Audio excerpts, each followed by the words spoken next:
నమస్తే అండి. రాధామురళి ఛానల్కి స్వాగతం అండి. ఓం శ్రీ మహాగణాధిపతయే నమః. ఓం శ్రీ గురుభ్యో నమః. శ్రీమాత్రే నమః.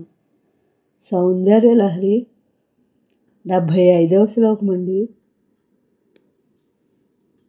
తవ స్తన్యం మన్యే ధరణిధర కన్యే హృదయతః పయః పారావారః పరివహతి సారస్వతమివ దయావత్యా దత్తం ద్రవిడశిశుః ఆస్వాద్య తవ యత్కవీనాం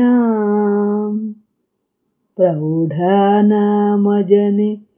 కమనీయః కవయితా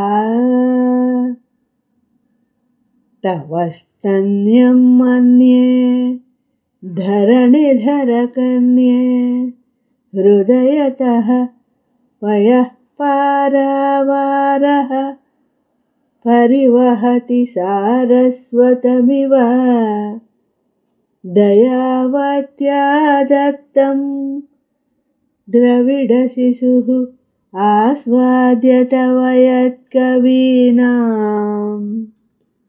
ప్రౌఢానామజని కమనీయః కవయితా.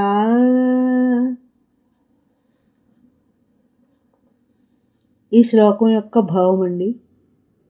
ఓ పర్వత రాజనందిని, కరుణతో నీవిచ్చిన క్షీరాలను ద్రావిడ బాలుడు పానం చేసి మహాకవులకు సైతం మనోహరమైన కవిత్వాన్ని చెప్పగలిగాడు. భవదీయ స్తన్యం హృదయం నుండి పాల సముద్రంలా కవిత్వాన్ని విశేషంగా ప్రవహింపచేస్తుంది. నా ఈ శ్లోకం మీ అందరికీ నచ్చినట్లయితే లైక్ చేయండి, షేర్ చేయండి, సబ్స్క్రైబ్ చేయండి.